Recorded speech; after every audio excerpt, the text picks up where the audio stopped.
തിരുവചന പ്രദീപത്തിലൂടെ ദൈവവചനം ശ്രദ്ധിക്കുന്ന എല്ലാവർക്കും ക്രിസ്തുയേശുവിൽ സ്നേഹവന്ദനം. ഒരിക്കൽ കൂടെ ദൈവത്തിൻ്റെ മാറ്റമില്ലാത്ത വചനം ശ്രദ്ധിക്കുവാൻ നമുക്ക് അവസരം ലഭിച്ചല്ലോ. പഴയ നിയമഭാഗങ്ങളെ അധികമാരും ശ്രദ്ധിക്കാതിരിക്കുമ്പോൾ ചിലർക്കെങ്കിലും ഈ സന്ദേശം അനുഗ്രഹമായി തീരുമെന്ന് പ്രതീക്ഷിക്കുന്നു. ദയവായി ഇത് നിങ്ങൾക്ക് മാത്രമല്ല മറ്റുള്ളവർക്കും പ്രയോജനപ്പെടേണ്ടതിന് നിങ്ങളുടെ സ്നേഹിതർക്കും ഭവനാംഗങ്ങൾക്കും ഷെയർ ചെയ്യുക.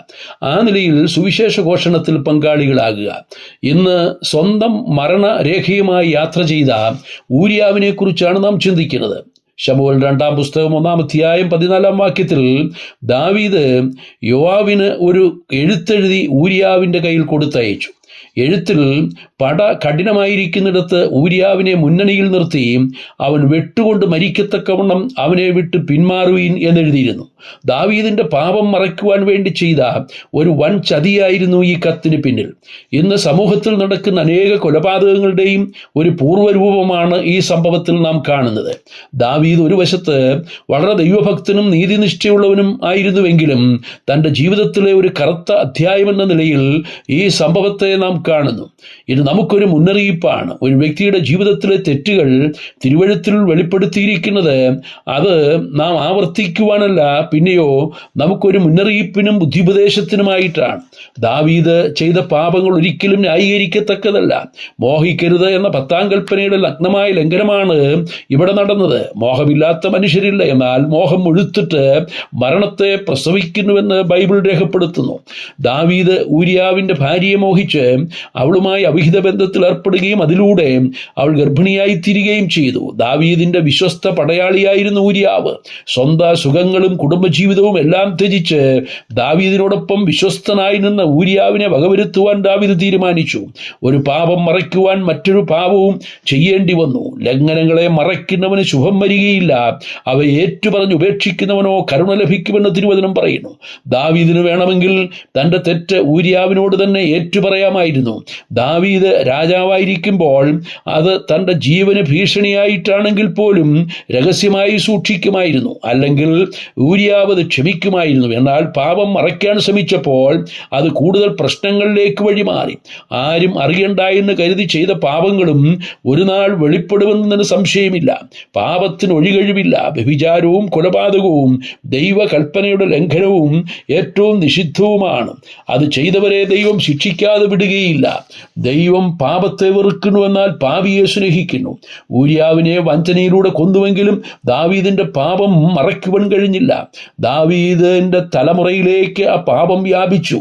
നാഥാൻ പ്രവാചകൻ നല്ലൊരു ദൃഷ്ടാന്തത്തിലൂടെ ദാവീദിന്റെ പാപവും അതിനുള്ള ശിക്ഷയും വെളിപ്പെടുത്തുമ്പോൾ ദാവീദ് എതിർത്ത് പറയാതെ അതിനെക്കുറിച്ച് അനുദപിക്കുകയും പാപം ഏറ്റുപറയുകയും ചെയ്തുവെങ്കിലും അവനുണ്ടായ കുഞ്ഞ് മരിച്ചു പോകുമെന്നറിയിക്കുന്നു. അതിന് കാരണം ഈ പാപം മുഖാന്തരം യഹോവയുടെ നാമം ദുഷിക്കപ്പെടുവാനിടയായി എന്നുള്ളതാണ്.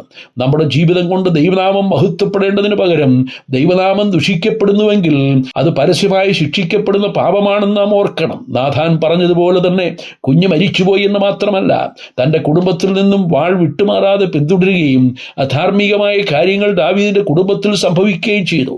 തൻ്റെ 3 പുത്രന്മാർ അമ്നോൻ, അബ്ശാലോം, അദോനിയാവ് എന്നീ മക്കൾ ദാരുണമായി കൊല്ലപ്പെട്ടു. അമ്നോൻ തൻ്റെ സഹോദരിയെ അപമാനിച്ചത് മൂലവും അബ്ശാലോമും അദോനിയാവും രാജസ്ഥാനത്തിനു വേണ്ടി മത്സരിച്ചതിനാലും അബ്ശാലോം പിതാവായ ദാവീദിന്റെ വെപ്പാട്ടികളെ അപമാനിച്ചു. ഇതെല്ലാം ദാവീദിന്റെ പാപത്തിന്റെ അനന്തരഫലമായിരുന്നു. മനുഷ്യൻ വിതച്ചത് തന്നെ കൊയ്യും, അത് മാത്രമല്ല അതിലധികവും കൊയ്യും. ദാവീദിന്റെ പാപം വെളിപ്പെടുത്തി കൊടുത്ത നാഥാൻ പ്രവാചകനോട് ശത്രുതയായി പെരുമാറാതെ തൻ്റെ തെറ്റ് അംഗീകരിക്കുകയും പാപങ്ങളെ ഏറ്റുപറയുകയും ചെയ്തു. തനിക്ക് പാപക്ഷമ ലഭിച്ചു എന്നുള്ളതിൻ്റെ വ്യക്തമായ ഉറപ്പാണ് 32-ാം സങ്കീർത്തനത്തിൽ നാം വായിക്കുന്നത്. 51-ാം സങ്കീർത്തനം താൻ പാപത്തെ ഏറ്റുപറയുന്ന ആ ഹൃദയം പൊട്ടി പാപത്തെക്കുറിച്ചുള്ള ആ വലിയ കുറ്റബോധത്തോടെ ദൈവത്തോട് പാപക്ഷമയ്ക്കായി യാചിക്കുന്ന ഒരു സങ്കീർത്തനമായി നമുക്ക് മനസ്സിലാക്കുവാൻ കഴിയും. നമ്മുടെ ഈ ജീവിതത്തിൽ പാപക്ഷമയ്ക്ക് വേണ്ടി ദൈവത്തോട് അപേക്ഷിക്കുമ്പോൾ ലംഘനം ക്ഷമിച്ചും പാപം മച്ചും കിട്ടിയ മനുഷ്യൻ ഭാഗ്യവാൻ. യഹോവ അകൃത്യം കണക്കിടാതെയും ആത്മാവിൽ കപടമില്ലാതെയും ഇരിക്കുന്ന മനുഷ്യൻ ഭാഗ്യവാനെന്ന് ദാവീദ് രേഖപ്പെടുത്തിയ പോലെ പാപമോചന സൗഭാഗ്യം കിട്ടിയവരായി നമുക്കും ദൈവത്തെ സേവിക്കുവാൻ കഴിയും. ഒരുപക്ഷെ നാമും നമ്മുടെ മരണവാറണ്ടുമായി യാത്ര ചെയ്യുന്നവരാണ്. പാപം ചെയ്യുന്ന ദേഹി മരിക്കും, പാപത്തിന്റെ ശമ്പളം മരണമത്രേ. ഈ മരണവാറണ്ട് സകല മനുഷ്യരിലും രേഖപ്പെടുത്തിയിരിക്കുകയാണ്.